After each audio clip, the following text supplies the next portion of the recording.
shit's in the safe. Got me a spot out the way. Nigga just tryna be safe. This is sports talk.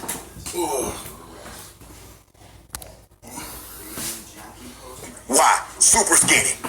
But all the rest of them had knee, ankle, feet problems. Yep. 285 is too much, Skip. We've never seen anything like this. Nope. That's a lot of torque. That's a lot of force. And if it misses any amount of time, what happens, Skip, when you can't play basketball, your sport? What do you have a propensity to do? Get even heavier. Yep. Because you can't train, you can't run, you can't do those other things. True. Skip, I'm sorry. He's going to have to take it off. He's going to have to take 10 to 15%. Whatever he is, they list him at 284. I believe he's a little heavier. 10 to 15% is going to have to come off this man. You have been right about this all along, and I have agreed with you. If injuries start to pile up, I'm out, man. But I hate this because first it was Patrick Mahomes last night, and now it's Zion Williamson today. It's bad for business. It's bad for the NFL. It's bad for the NBA because I love this kid. Yes. First rookie in 20 years to average 20-plus points through the preseason, at least through this point in the preseason, shooting 71%. He can finish, but he finishes from way up there and he comes way down here. And the only good news... He gonna lose some pounds because by him being a freak athlete that can leap. So when he done, it's like 284 coming down on his knee. So he gonna lose a little bit because the more and more he leap off of it, come down his knee, it's like a lot of weight. It's pressuring down his knee a lot. It could create a lot of problems through his career, and he could be hurt and miss a lot of games because as soon as he cut down his knee, it's another knee injury because he's too heavy. So all that muscle mass is coming down on him. And more and more, he just keep coming down on his ankles. He had them problems, just like knee problems. Because he's too heavy. Every time, let's see. When there's a lot of body weight that's just coming down on his body. It could take a toll on him. And it probably can shorten his career because it's too much muscle mass is just coming down. Every time he go for a dunk and come down on it, you gotta be concerned because you don't know what's going on with his knees. Like now he gonna miss the opening game because of knee injuries. That's all that body weight that's coming down on him. So it make him suffer. And he had to sit there and watch his team play because he hurt. Not because he a freak accident on his knee, it's just cause it's too much body weight coming down on his knees and ankles. So it hurt him and have him a setback because it's too much that's coming down on him. That's why he got to drop some pounds so he can be able to be lighter and keep him on the court. But there's so much body weight coming down, it just create problems and injure problems. Here, this is not said to be severe at all. And the only good news was, in watching all the games, there wasn't one play where he went crashing to the floor and grabbed his knee, writhing in pain. So it wasn't hurt on one single play. So we saw the sneaker blowout at Duke that cost him a knee sprain and some time, right? And then we saw early in his first summer league action, he had a knee bruise. I think he banged knees, right? Okay, so that was the other knee. Now this is the right knee, and I don't know what the extent of this is, but it's certainly not good news, and I wish him well, but it's going to take a little bit of the heart out of the start of the season because he's not going to be around for a while. And that was a blessing in disguise. There's not one thing, but what we're seeing, Skip, is an accumulation. Yep. And when you're that big, and the repetitive up and down on a nightly basis, think about it now, he's going to miss some time. I mean, the guy sitting right next to JR, come on. He's pouting. He's pouting. You can't pout. You actually got the best case scenario. If I presented it to LeBron before the game, you get to go to overtime tied. You've tied the Invincible Warriors in game one at Oracle. No. Don't say that. Say LeBron. With 4 seconds left in the ball game, JR got the basketball 2 feet from the rim. That's the best case scenario. But what's going to happen is he's going to forget where he is. And he's going to dribble the ball outside the three-point line. Okay, but the better case scenario is LeBron pulls up from the free throw line and shoots a jumper right up over little 6'3" Steph Curry, and it's game over, and LeBron wins. Now, they were down 1, so it's going to be sink or swim, make or miss. What about if an NBA basketball player make 2 free throws, that's an 80% career free throw shooter? What if George Hill does that? What did I tell you? When my Spurs got rid of George Hill, they traded him for number 2. I was happy because I told you George Hill isn't that guy. I don't want George Hill shooting free throws for my quote-unquote life. I don't. I like him as a player, but I don't love him in that situation. Don't put the game in George Hill's hands. Put it in LeBron's hands. He did. That's right. The ball was in his hands. Okay. He made the best play. And I live with the decision that he made. What's the best play? Which was pass the ball up under him, up under the goal. And Klay Thompson says, you know what? I'm going to try to rip your head off. I'm not going to give you a layup. I'm going to force you to go to the line. You would think, okay, but Skip, you know what this is about. Okay. We talked about it all last year. By the way, I got to finish what happened in overtime. Okay. LeBron refused to even take a shot for the first 2.5 minutes of overtime. He's got 49 points, to your point. And he refuses to shoot for 2.5 minutes as they fall behind by 7, and it's game over until he finally decides, I think I'll shoot one now. And then he comes into the post game and he's wearing some cast or something after the game. That was after the game. No, I know, but then he said it was that game that he went in and broke his hand against the whiteboard. I think. So stop. No, ain't no stop. Stop it. Ain't no stop. J.R. Costas, that one. Yeah. That virtuoso. I just don't know. You're such a drama king. It's hard to lead a team because in the end, you are a great solo act. You're the best passer in basketball, but you are a solo act. He's the best leader in basketball. No, I don't see best it. leader, I do. And you know that's why they did this. You know they're upset because they feel that what he did to his own locker room by alienating those young guys, ripping Anthony Davis from the Pelicans locker room. They feel that's all LeBron. And all these other guys, I want out. I want out. I'm leaving. They blame LeBron for that. Okay. Oh, because what did they say? Oh, Larry would have never done. You say that all the time. Michael would have never wanted to go play with him. Magic would have never done that. Oh, no. Larry Bird, they wanted to beat each other. Okay, that was them. And I don't knock them for that. But that's not this generation. They didn't have this. This is a whole new era. AD just felt like New Orleans wasn't going anywhere. He felt like this is the best time to go team up with LeBron while he in his prime. Instead at a high level, this is my opportunity to go here and be able to win a championship, be able to have success in the playoffs.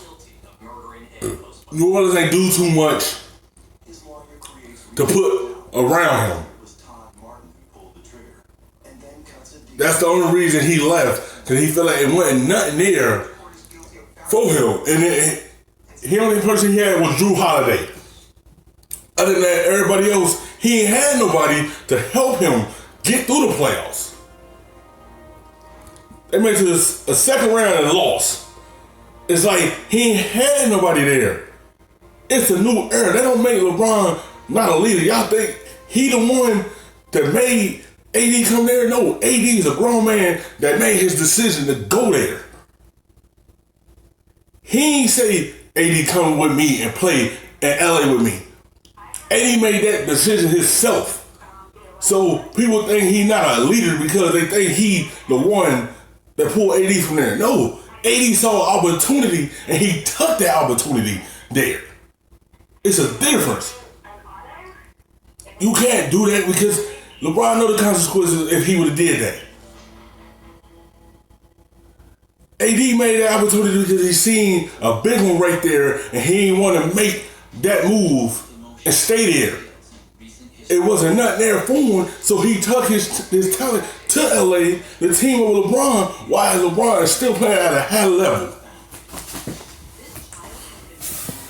All right.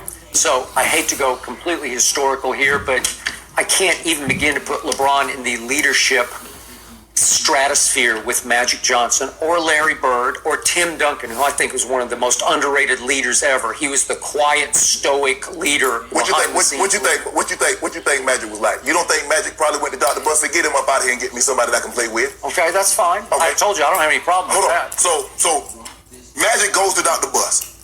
Get him up out of here. I need some better players. LeBron says, I want to play with AD. He a poor loser. He a poor leader. No, that's not. Maybe that's what they're saying. That was exactly what you're they're saying. wrong if that's what they're That was exactly what you're saying. You know they mad at Bron. Because Bron got that power. Bron got that Thor hammer. That's probably true. And nobody in the history of the NBA has had the kind of power that guy had. Nobody. I mean, maybe Jordan did, but he didn't wield it like this. No. Jordan didn't have that kind of power on his own. Braun rounded out the top three with only 15% of the vote. Shannon, how much of a problem you got with this one? They need to stop it. Skip, I love Dame Lillard.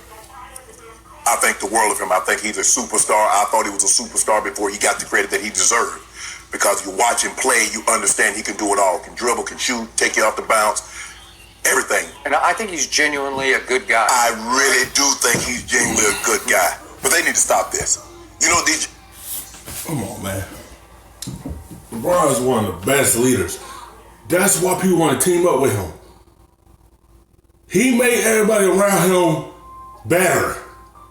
July 15th, 2008, the Orlando He 911 call from a He leads his team to success. And people would like to be the part of that.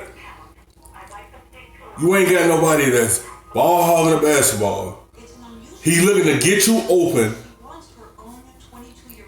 and help you be successful around him. He made everybody around him better and he picks them up. What don't make him a leader? Because y'all thinking,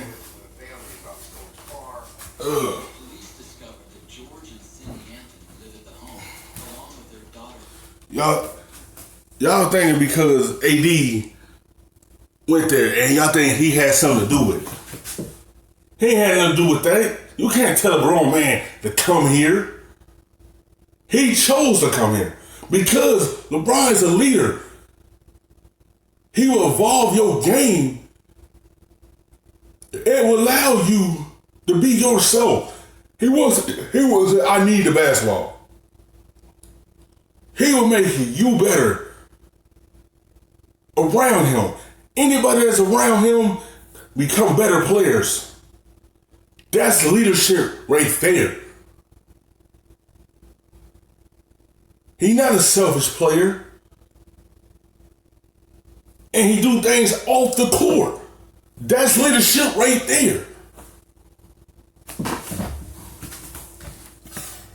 General managers are mad about what transpired last year. Because every year they've taken this poll, LeBron James has been voted the best leader. Has he really? I didn't know. The best leader. But you know what happened? What happened last year, Skip Bayless? This Anthony Davis thing came up. Yes. And everybody was talking about how it played out in the locker room. I can't believe that LeBron James would do that to his locker room. They blame him for snatching Anthony Davis from the Pelicans.